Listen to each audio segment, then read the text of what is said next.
Awesome. Okay, I think we are ready to begin. So, hello and welcome everyone to an invitation to meet the Reading League event. So, it's hosted by the Center for Development and Learning, and we are so excited that you all are spending your evening with us to learn more about the importance of evidence-based reading instruction to support students and their success. So I am Dejanay C. Jackson. I'm the Vice President of Program Development at the Center for Development and Learning, and I will be facilitating tonight's conversation. So I hope that you sit back and get comfortable, and I also have some of my colleagues here on the call with us as well. Sarah Cortell Vandersijpen is Vice President of Advancement and Strategy. And we have Elena Mangum somewhere along that banner. She's our Literacy and Learning Specialist. So before we begin, I'd like to note a few housekeeping items, which I'm sure we're all used to that line by now. So we ask that everyone remain muted and that it's up to you if you'd like to have your cameras on or off during the presentation. Feel free to utilize the chat feature at any time to comment or ask questions along the way. We'll monitor that closely. And it'll be throughout the presentation, so no need to wait till the end, but we will have a designated Q&A section at the end of the presentation. So please be sure to, we'll be sure to address those questions at that time. And if you have any technical issues or you're unable to remain on the call, we will be sending out a recording of tonight's meeting in the upcoming days, so look for it soon. So finally, you should have received a link to the post-event survey. We would like you to fill that out. We sincerely appreciate your prompt completion of that because your feedback is important to us. Especially for us to remain reflective and offer services in the future. Okay, let's go to the next slide. All right, so the Center for Development and Learning is a premier literacy-focused thought leader in Louisiana with over 25 years of experience in education. Our mission is to improve the life chances of all children, especially those at high risk. Our purpose is to achieve equity in education and close the achievement gap for high-risk youth. We believe that all children, regardless of how they look, where they come from, or how they learn, can and will achieve school success with being provided the highly effective teachers and positive supportive learning environments. Next slide, please. So an abundance of reading research has been converged over the past 4 decades to help us align our instruction with the evidence about how students best learn to read. And unfortunately, that has not found its way into many classrooms. So this is why we are excited to have the National Director of the Reading League, Laura Stewart, share with us its mission and advancement in the awareness, understanding, and the use of evidence-based science of reading instruction. So we have a long-standing relationship with Laura Stewart through the Center for Development and Learning's Plain Talk about Literacy and Learning Institute. So now with the Reading League, we are thrilled that our mission alignment has Laura presenting to us tonight. So without further ado, I'd like to introduce Laura Stewart. Well, wonderful. Thank you so much for that introduction, and greetings, everybody. I am so delighted to be here, and I'm really so thrilled about our partnership with Center for Development and Learning. I have long admired this organization, the mission, the purpose, the belief. It just resonates so much with me personally as an educator and also with our organization, the Reading League. So I'm just so happy to be here. And I noticed I was looking in the chat box and it looks like we've got somebody from Texas, we've got somebody from Indiana. So welcome to our outside of Louisiana friends joining us tonight as well. So some things that we're going to do tonight is think about what is the Reading League. I'll introduce you to the Reading League and just an overview of some of the principles that really guide our work at the Reading League. And of course, will mesh very well with the work that many of you are doing in your classrooms and in your respective positions. And of course, mesh so well with the work of the Center for Development and Learning. And we'll also talk about what does this mean for the Reading League Louisiana. So more on that later. So I've worn many hats. I've been in education for a really long time, and I just wanted to share with you so you know a little bit more about where I'm coming from. I have a personal mission statement on the wall of my office. I want to play whatever role I can to ensure that all children learn to read joyfully in the primary grades, enabling them to flourish as literate citizens of the 21st century. I believe that teaching children to read is the greatest challenge that we have, but it's also the most important work we can do. Learning to read is fundamental to children's well-being and all aspects of their lives. And you know, the work that you are doing out there to really help our children learn to read and write and acquire the beauty of a literate life is just such a wonderful thing. The Reading League, that's where I am now. I'm the National Director of the Reading League, and as Dejanay said, our mission is to advance the awareness, understanding, and use of evidence-aligned reading instruction. And just to give you a little bit about our origin story, the Reading League started out as a grassroots movement by a group of people in Syracuse, New York. Many of these people had studied under Dr. Benita Blackman at Syracuse, and some of you may know her body of research. And the group of people that kind of started coalescing included university faculty, public school teachers, speech language paths, school psychologists, parents, and these were a group of people that kind of came together because they knew the principles around the science of reading and were frustrated, frankly, that they didn't see these principles in play in the schools in which they were engaged. So our founder, Dr. Maria Murray, formed the league and started hosting events in Syracuse, thinking they might get, 25 people to show up. And when hundreds of people started coming to these local events, they thought, we might be onto something here. And so the Reading League was formed. And actually, when you think about it, I think the word league was chosen deliberately because it really is about all of us coming together and forming an organization with all stakeholders. And frankly, all of us are stakeholders. All citizens are stakeholders when it comes to the literacy achievements of our children. So the Reading League was formed, and a very generous donation allowed the organization to grow a couple of years ago. And so we're looking to continue to just increase our impact throughout the nation and maybe even internationally. Again, a little bit more about specifically what we do later on. But that's a little bit of our origin story, which I think is nice because it really shows that, it came from a group of people like all of you, I'm sure, tuning in today that are very mission driven and really focused on solving a problem for our children. And it's really, there's so much energy behind that. If you want to know a little bit more about us, I encourage you to check us out at, if you don't know us already, www.thereadingleague.org. And there's a wonderful, on our page about us, there's a wonderful video called Why is the Reading League Needed? It's a roundtable discussion with many of these initial founding members, and it's quite compelling to hear their voices. So I encourage you to check that out.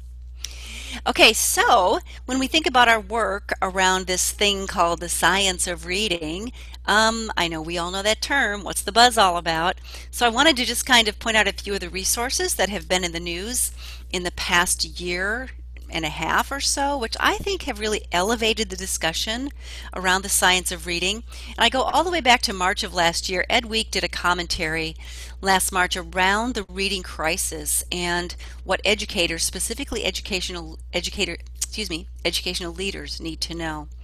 Ed Week also did a fabulous series called Getting Reading Right, had a great summary around the science of reading. And finally, if you're not familiar with Emily Hanford's audio documentaries on American Public Media, absolutely check them out. over the past 3 years, she's done a series, one called Hard Words, one At a Loss for Words, and her most recent one that just dropped in August was What the Words Say. Really, really powerful. And she really helps us draw the connection between acquisition of reading, reading instruction, and equitable access to quality education. It's a very powerful series. But what is it? What is the science of reading? So I'm going to pause here and let you read this quote. This is from a white paper, and we've provided the link to this white paper. It's one that I wrote last year. We've provided a link to that in our chat box. But go ahead and just read this to yourself.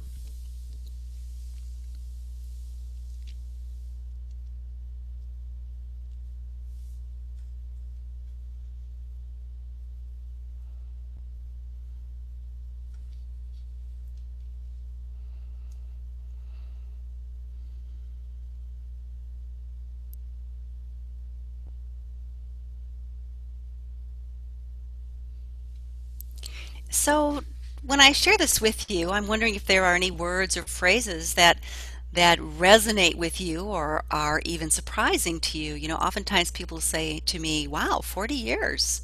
That's interesting." Or interdisciplinary from multiple fields of study.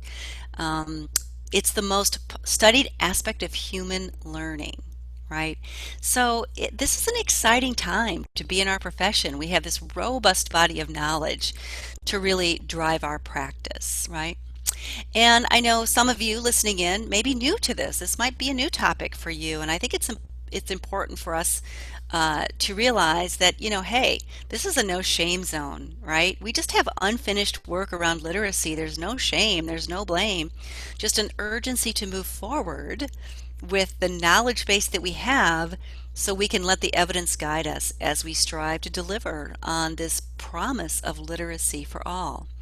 And by the way, this no shame zone I took from that Ed Week article I just recently referenced, and I really like this idea. You know, one of the things that we often say at the Reading League is when we know better, we do better. And if you didn't learn this body of research in your teacher preparation, do not worry. You know, I didn't either, and I went to college a long time ago, and I think, you know, I hear this story again and again and again. It's not uncommon that we aren't prepared with this body of evidence. And it's not about, you know, layering on new stuff, right? It's not about, okay, gosh, I got to think about all this new stuff I have to add. It's not about working harder. There's not a person on this call, this webinar tonight, who doesn't work as hard as they can. And especially, you know, during this time where you may be teaching virtually or hybrid or whatever configuration. So it's not about working harder. It's about working smarter. And part of that's just knowing what the research says. You know, I think about, actually, I had the privilege of having a conversation with Louisa Moats today, and we were talking about, you know, her work and why her work has resonated so much with people, because she's always thinking from the point of view of the teacher, right? And how when we know the research, when we understand, for example, the linguistic underpinnings of the language, it's empowering, right? Because we make so many decisions every day. I read somewhere that, you know, the average teacher makes, I don't know, 1,000 decisions a day or something like that. And, you know, when we have this body of evidence, that becomes almost a litmus test to help drive our decision making. And sometimes the hardest part is to stop what's not working, right? To recognize that, you know, maybe some of the practices that we've used for years are not going to be the highest impact practices, you know, and I always think about that.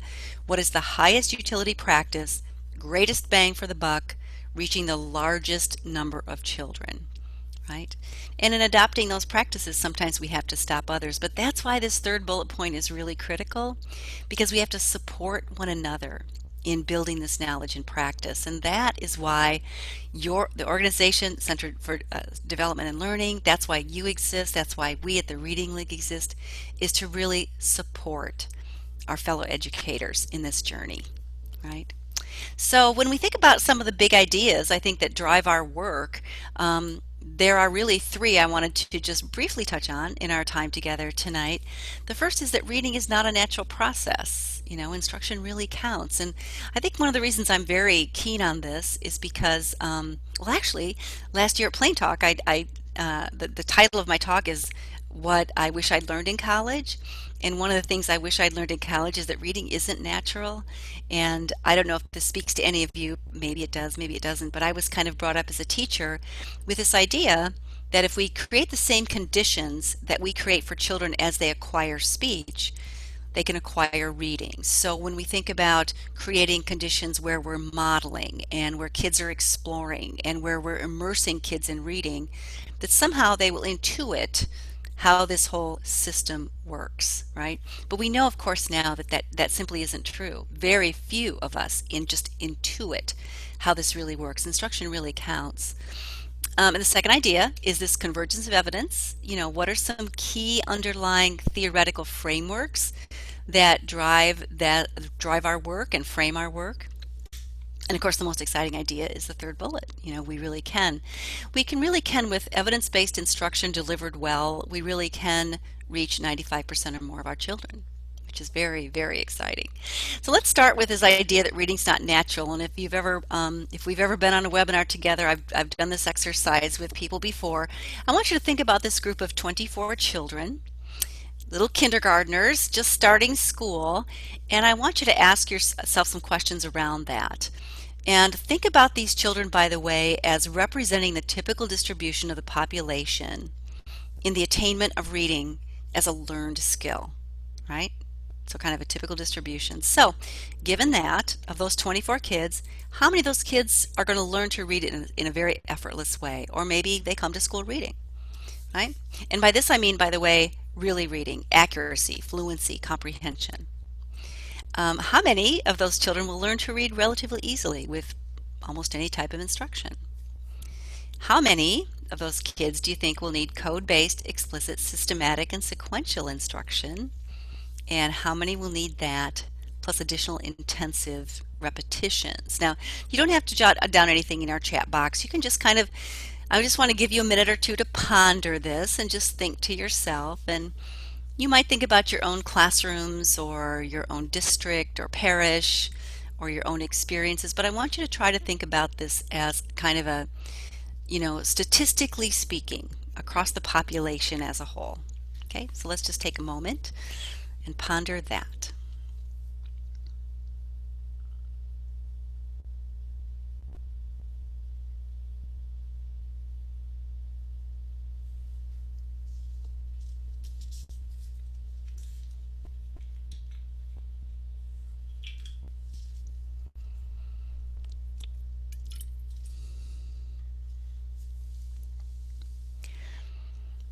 All right, let's see what the statistics say. So we know that about 5% of us learn to read in a very seemingly effortless way. So remember when I shared with you earlier that kind of the thinking back when I went through my teacher preparation program was that, we could create these conditions and children will, voila. It's only about 5% of us, right? Or one in a classroom of 24 kindergartners. And only about 8 of us learn to read relatively easily. So a third of our kids are going to be fine no matter what. And interestingly enough, about a third of our fourth graders are proficient in reading according to the NAEP, right? However, half or more are going to require that code-based, explicit, systematic, sequential instruction. And about 10% of us will require all that and even more, right? Now, perhaps this isn't exactly what you see in your classrooms or schools, but I think this is a general way to look at reading as an acquired skill. And actually, a really wonderful infographic on this was created by a woman named Nancy Young, and some of you perhaps have seen this infographic, and go ahead and check out the website there. What I love about this is she basically kind of takes this, these same numbers that I just shared with you, and then look over at the right of this ladder of reading. And I think what's really important is what she's saying is that, this structured literacy approach, or in other words, a very explicit, systematic, cumulative approach to reading instruction is good for everybody, but it's absolutely essential or critical for some. And I remember, I'm sure some of you know Anita Archer, and if you don't, you must check her out. She's got some of the greatest videos, and she has a wonderful video on explicit instruction from a virtual platform. And she's always maintained explicit instruction, it's good for everybody, but it's essential for some, right? So why is this? Why is this so important? Why is this understanding that instruction counts so important? And I go back to Marianne Wolf. She states human beings were never born to read. And I highly recommend this book if you haven't read this. Read or Come Home. It's about the reading brain in the digital age. Her book Proust and the Squid was a really groundbreaking book about the reading brain, very impactful for me in my professional growth, 2009. And here's what we know. While some children, yes, effortlessly begin reading, the majority of us need to be taught because reading and writing are recent inventions in the grand scope of humanity. Spoken language is hardwired inside the human brain, and the brain is adapted for language processing, but the written code hasn't really been around long enough for us to have developed a reading brain. Rather, the circuitry, which we'll talk about in a minute, that is necessary is created primarily using those same language neurons, but recircuited for reading primarily through instruction, right? So, and it's important to remember that early instruction really counts too. We don't have time to go into this in tonight's overview, but what we really want to think about is how do we close any gaps before they become insurmountable. And those of you that work with older students, maybe in an intervention setting, it's difficult to close the gap, right? So early instruction really counts as well. Reading is not a natural process. Instruction really counts. Convergence of evidence, and as you read in that opening slide, we have 40 years, multiple fields of study, major research syntheses, and of course I want to point out the report of the National Reading Panel 20 years ago. Our next edition of the Reading League Journal, which if you do not subscribe, check us out, check out our website, and perhaps think about subscribing to our journal. Our next issue is about the National Reading Panel 20 years later. And what's really interesting about the findings is that nothing has really been refuted. It's been corroborated and expanded upon. And of course, many areas that the National Reading Panel didn't look at have been delved into. But for the most part, it was a watershed moment in our understanding our profession as a profession of evidence. And so that, in addition to some of these other syntheses from English-speaking countries, have really supported this idea of evidence-based instruction. And I'm going to show you this next slide, not expecting you to read it, but just to be like overwhelmed by the sheer number of these journals and publications. All of these publish empirical studies in the area of literacy acquisition and instruction, right? So, and I'm sure some of them have a circulation of, 10, but nonetheless, we have all this body of evidence. Now, some people say to me, oh, Laura, you can make research say whatever you want, but that isn't actually true if we understand what makes research valid.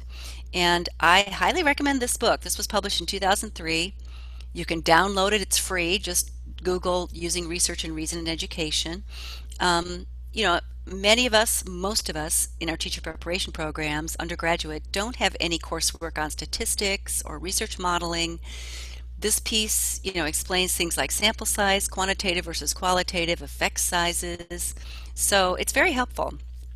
Also on our YouTube channel, check out Dr. Steve Dykstra does a really nice piece, a nice presentation, and I believe he did this at Plain Talk, about what makes valid research, right? So if instruction matters and we have this robust body of empirical research to guide us, then what's left is for us to really be empowered, as Louisa Moat says, around that knowledge base. What do we know about the process of learning to read, and what does that mean for the process of instruction?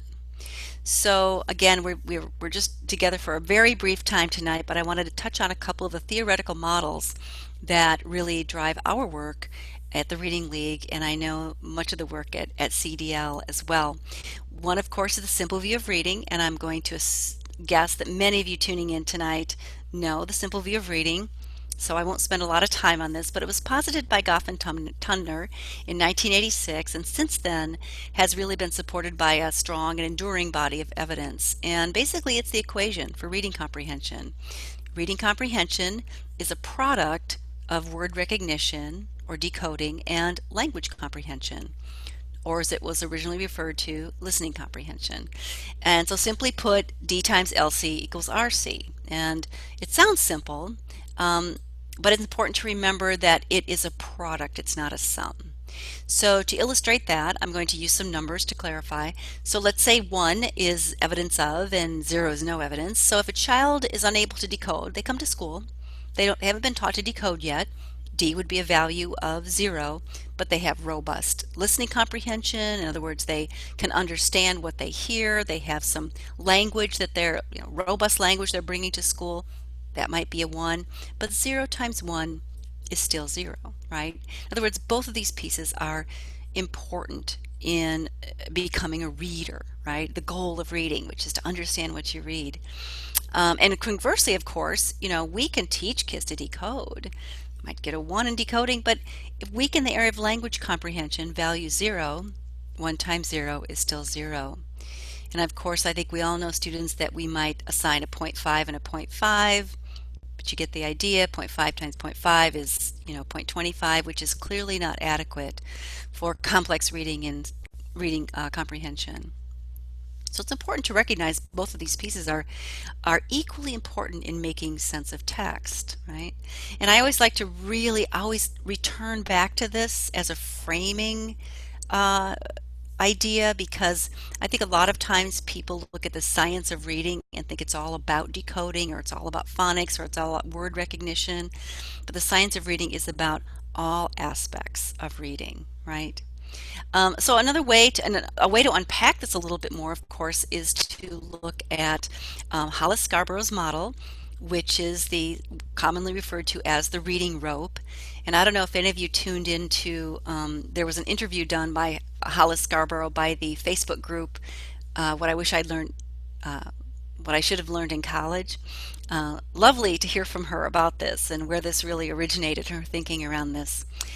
Anyway, what this does is this just says, look, when we think about language comprehension, what are the strands or what are the sub-skills that we bring to the table? And these sub-skills include things like our background knowledge, our vocabulary, words and word meanings, understanding of language structures, syntax, understanding using verbal reasoning, especially when we're thinking about inferential comprehension, our knowledge of literacy, overall knowledge of literacy. And of course, the word recognition strand, we think about this phonological awareness as kind of this big umbrella term. We want children to be able to be phonologically aware of the sounds of language, and then continue to discern that to the point where we can discern phonemes and isolate and manipulate those phonemes, because of course, when we connect those phonemes to graphemes or make that print to sound connection, we're able to decode and encode, right? And of course, the last piece here is this sight recognition piece. And this is probably the least understood or the most misunderstood part of the reading rope, because a lot of times when we think of sight recognition, we think of what has been commonly referred to as sight words, or those pesky non-decodable words that we teach kids with flashcards. But what we're really talking about here is this idea that we want all words to become automatically recognized, to become part of a lexicon for automatic retrieval through orthographic mapping, right? So we want all words to become sight recognized words, even though the mapping of that is a fairly complex process. So of course, over time, those language comprehension skills become increasingly strategic. Over time, the word recognition skills become increasingly automatic or integrated, to the point where then the skilled execution of all of these really represents a fluent reader, right? I just love this model. It's so elegant. It's just so perfectly done. Interestingly enough, oftentimes people, Hollis Scarborough said her main question about this has been, well, why did you wrap the top and braid the bottom? Is there some meaning behind it?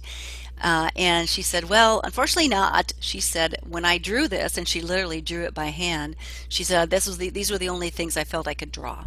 So, and she wanted to differentiate those parts from one another.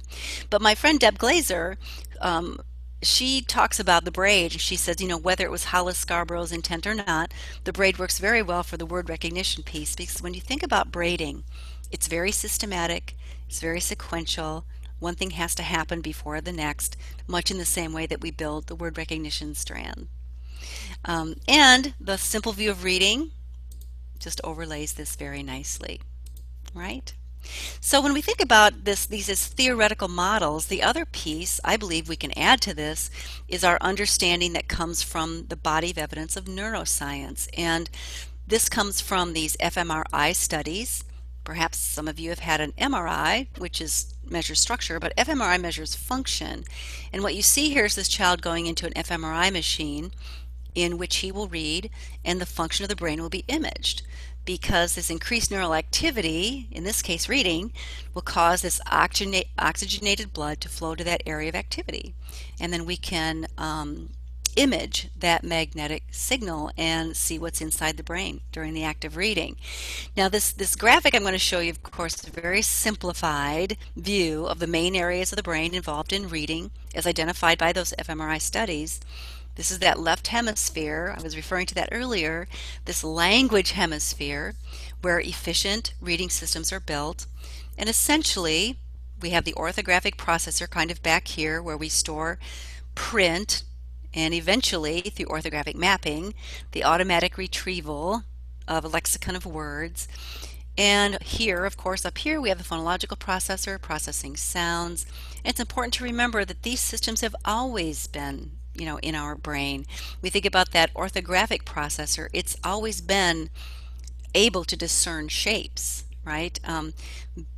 Long ago it was able to discern, is that beast running across the savannah, friend or foe? This phonological processor has always processed sound.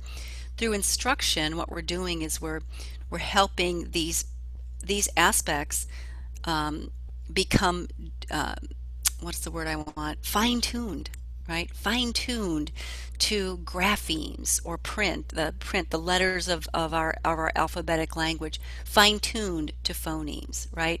So that we can create a neural pathway that connects these two.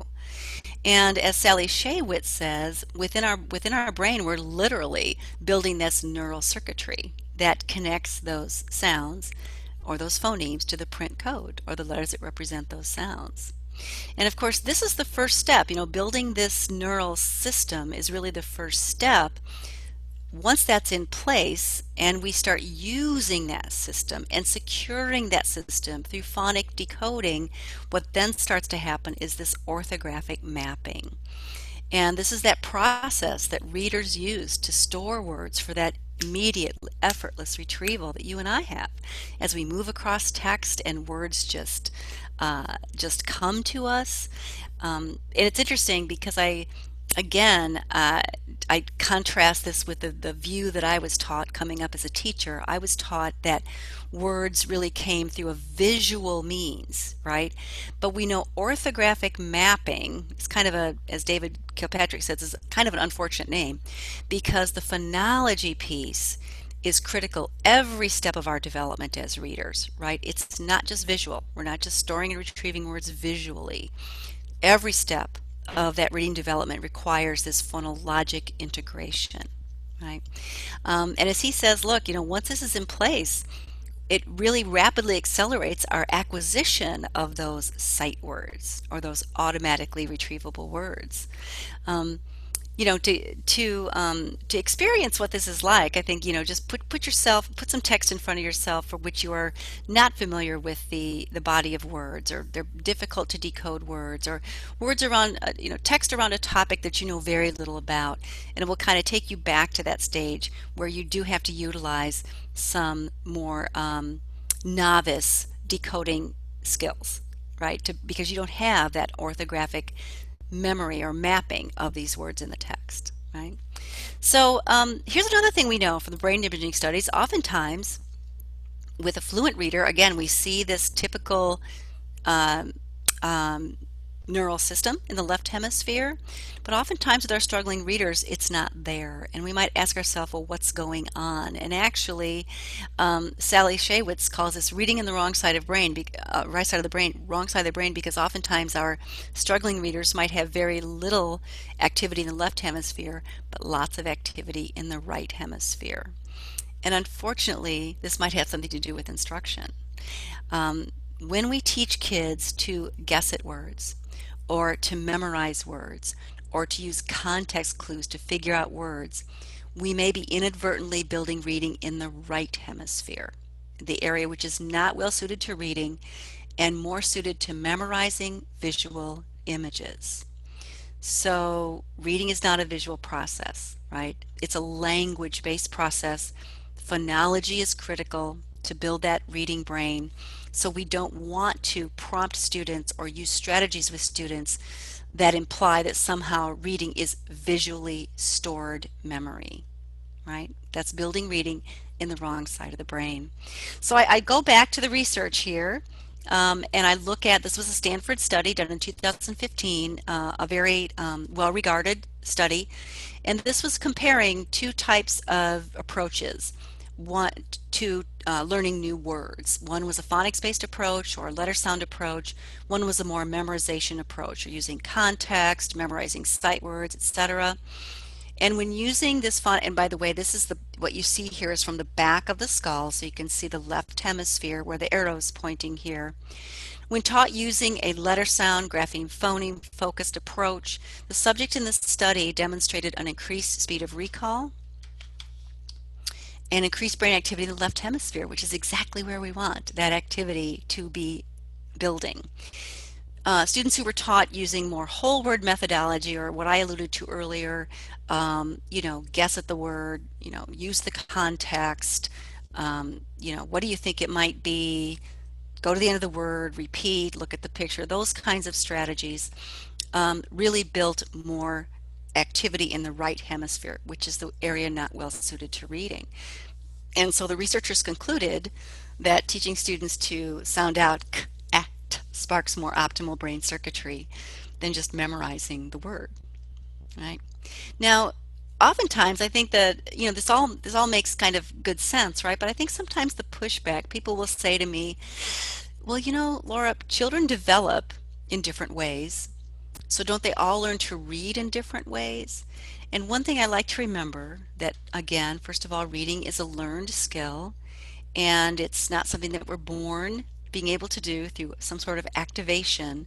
And I always go back to Stanislaus Dehaene, who is probably the world's leading authority on the neuroscience of language, states in his now older book, Reading in the Brain, it's not true that there are hundreds of ways to learn to read. When it comes to reading, we really do have the same brain, and it imposes the same constraints and the same learning and sequence. So now let's go back to that first activity I asked you to do. Do some people kind of learn this code and unlock this code in implicit ways without explicit instruction? Yes, but remember, learning to read is not natural, so there aren't a lot of us who learn that way. And number two, we don't know who those children will be when they come to school, right? So, explicit instruction, good for all, absolutely imperative for most, right? Okay, and I want to ground us back here. I know I've talked quite a bit here about this word recognition piece, but I want to ground us back and remember the science of reading is not just about this word recognition. It's not just about phonics. We kind of stress that, frankly, because it is the area for which we see the most confusion and the greatest disparity in evidence-based instruction, right? But remember, the science of reading is about all aspects of reading. Okay, so I can't adjourn us here from my portion of the presentation without giving a little bit of a nod to the what. We've talked about the why. The research and the theoretical models. Let's talk about the what. What are the areas of instruction that make up the major components of reading? I always go back to the work of the National Reading Panel. And I want to thank my friend Mary Dahlgren for adding a little bit more to this. But I think these are the major components of reading that I just want to affirm for you. I think this is nothing new to anybody listening in tonight, so let's look at this as simply affirming. Obviously, phonologic and phonemic awareness. Um, Phoneme awareness, again, is part of that larger umbrella of phonological awareness and that continuum that moves throughout the learning to read years to advanced phonemic awareness. Every phase of word recognition relies on this skill. Phonics instruction is, of course, letters and sounds, grapheme phoneme representation, but it also includes the structural analysis of words. When we think about phonics instruction for our older students, we think about it's not just grapheme phonemes. It's not just understanding the 44 phonemes and the graphemes that map to them. We're done. Syllable patterns, morphemes, and spelling. When I think about phonics instruction, of course, what we're teaching kids in phonics, in our phonics lessons, should be immediately applied in reading, and it should be coherent with our spelling instruction. Fluency, which is reading with accuracy, appropriate rate, and prosody. And as Jan Hasbrook says, and I always come back to this, she says, of those three, accuracy first, foremost, and forever. Vocabulary, which of course is our understanding of words and word meanings. And I include morphology here as well because morphological units of words are in and of themselves meaningful. And comprehension, which is of course the understanding of connected text.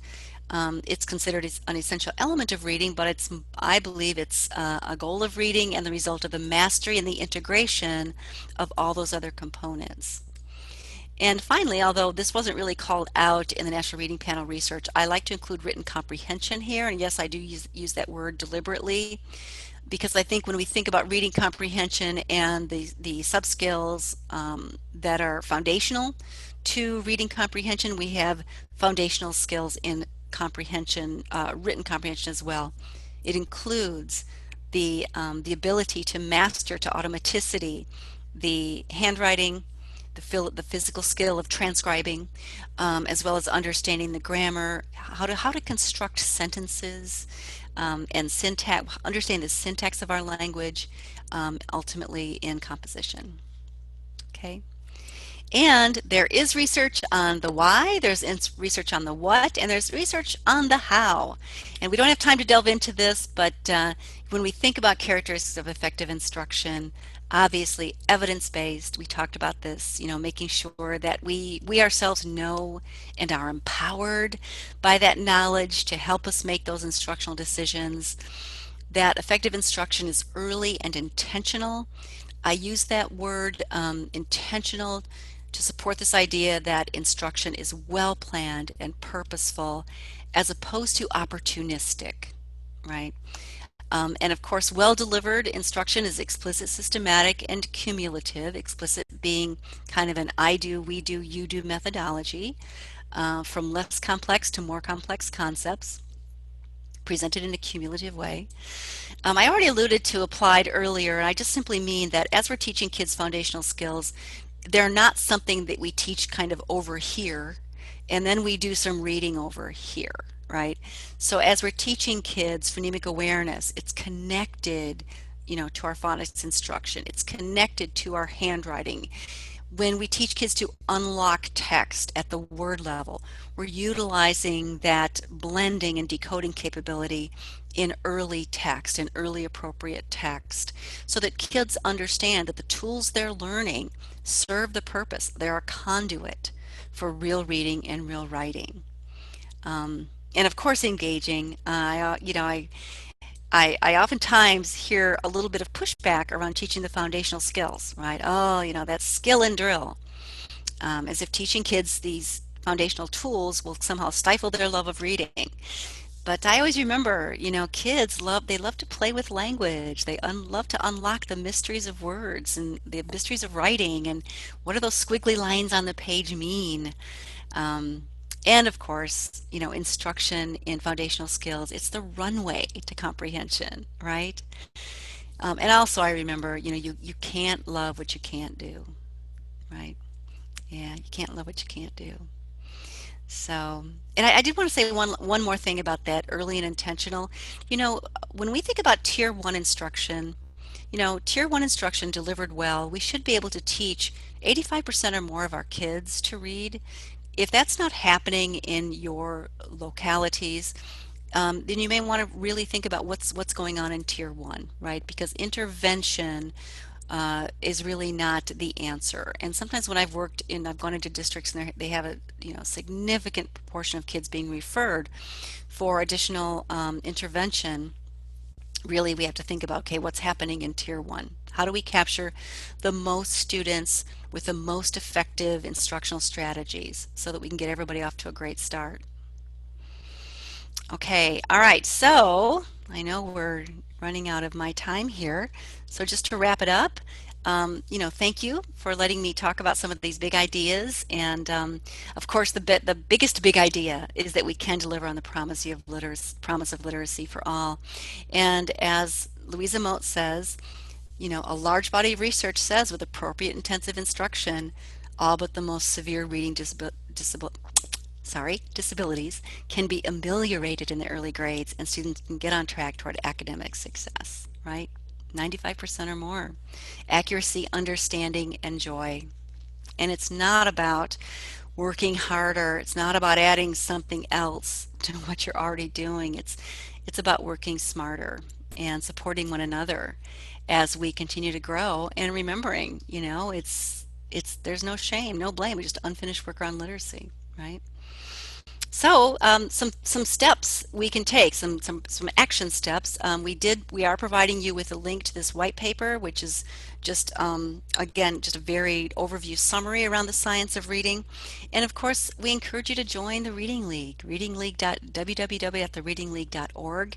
If you have not already checked us out, if you're not a member, please do. We are having our annual conference this year virtually, so please check out our website and you can see the lineup of spectacular speakers that we have and how you can access the conference this year. We really do have a one-of-a-kind journal. I mentioned the National Reading Panel 20 Years Later issue that's coming out next. What I really like about the Reading League Journal, it's really connecting research to practice. It's not one of those empirical studies that you saw on that slide earlier, right? It's all about, okay, this is what the research says, but what does that mean, for our practice with real live kids? We offer live and live streamed events. Well, they're all live streamed now. And we have professional development, including online academy. And also I wanted to mention, and maybe some of you have signed up for this tonight and are getting the recording. Um, uh, um, Hold on, my mind just went blank. I'll come back to it. We also have our knowledge base on our webpage. Check us out. We have lots of great resources. Some of the books I've mentioned tonight you can find on our webpage there. Um, we have our YouTube channel. Lots of great, wonderful videos accessible for free. We have we're partnering with organizations to form Reading League chapters, and that's part of why we're all gathered here tonight. And I did want to mention one more thing. We do have a podcast that is coming soon, so stay tuned for that. So thinking about chapters, what does it mean to be a chapter? And I know many of you are interested in that, and again, that's why we're partnering with Center for Development and Learning. What does it mean to be a Reading League chapter? Well, a chapter is an organization that's grassroots, serving a state or a local region, in this case, the state of Louisiana. And what's really a benefit to being a Reading League chapter is the affiliation with the national organization. We're really trying to position ourselves as a national organization with lots of partners throughout the country so we can continue to proliferate our shared missions. Our state chapters are aligned with the mission of the Reading League. Oh, and by the way, we currently have 3 state chapters: Oklahoma, excuse me, Oklahoma, Pennsylvania, and Wisconsin. Chapters are really designed to help a chapter gain visibility and exposure and marketing. So it will continue to advocate for the work that you're doing. We also make sure that our chapters can access shared information and materials that we are all using so that we have a consistent voice and that we're not all reinventing the wheel, right? Chapters do have to go through an application process. They have to have a base of membership, and we're hoping that many of you tuning in tonight will be that base of membership. Incorporate is a tax-exempt entity with officers and bylaws, and of course a chapter has to file financial reports and documents.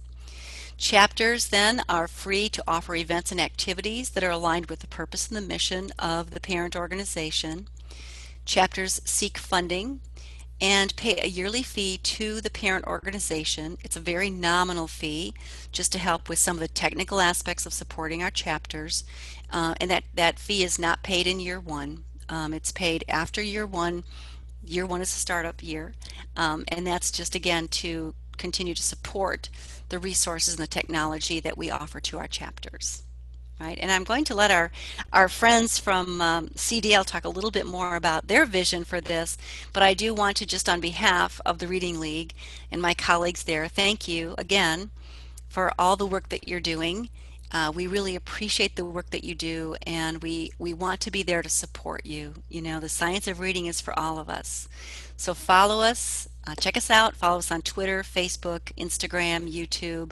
We have a relatively new Facebook group that we really encourage you, Facebook community, that we would love to see you as part of. And of course, I want to personally thank you because you know, as I said earlier, this is such important work, and each of you who's working with children every day, you are my heroes, and I hope that I can be in some way useful to you in your work. Please feel free to reach out to me. You see my email here. Follow me on Twitter and contact me if you have any questions or if you want any additional information about anything I've talked about tonight. Okay, so with that, I am going to stop talking and turn it over to my colleagues. Well, thank you so much, Laura, for introducing the Reading League to Louisiana. So we know that the work you guys do is so incredibly important. And in fact, the Center for Development and Learning is excited to announce a sort of soft launch of our state's very own chapter of the Reading League, with CDL serving as its parent organization. So congrats to you all who are joining us tonight, because you have the exclusive inside scoop about this incredible partnership happening soon. So we'll roll out a bigger announcement somewhere around October. So be on the lookout for it on our social media and websites and through TRL avenues also. As we begin to think about and plan for the Reading League here in Louisiana, we invite you guys to share with us some of your ideas, some things that you may want to see from a Louisiana-based chapter. We've already begun to sort of think of some preliminary planning, and we'll present some topics such as the science of reading and classroom application, dyslexia identification among the science of reading, and some special guest researchers may even show up and present. So yeah, let us know what ideas that you will have that you want to see from a Louisiana chapter. So we're excited. So at this time, we will open it up for any questions regarding the Louisiana chapter of the Reading League or the National Reading League. So while we have its national director and members of the CDL staff on with us tonight, now is the time to ask all the things. So please utilize the chat box and submit questions, submit comments, and we will begin to address them as they come in. And while we are monitoring that, I can't say thank you enough for everyone showing up tonight.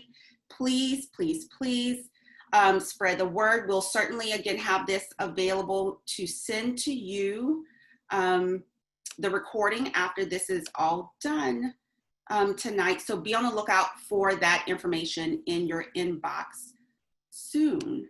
So I have my colleagues monitoring the chat box. I don't know if we have anything coming in. If we do, you guys feel free to chime in, unmute, and let us know what questions we have.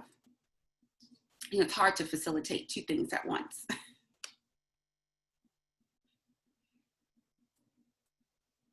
Okay, nothing's coming in yet, but if you guys have any questions, you think of something after this, feel free to send us an email and ask all the questions. So before we conclude the night, we want to again tell Laura thank you for presenting the reading lead to us.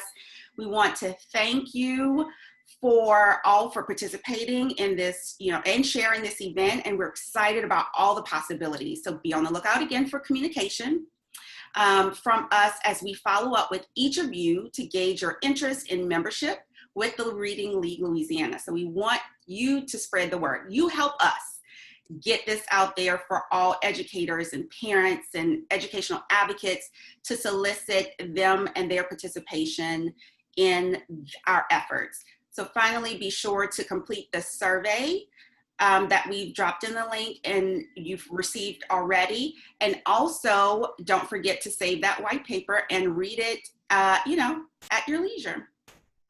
All right, if there's nothing else, thank you everyone for showing up, and you all have a great night.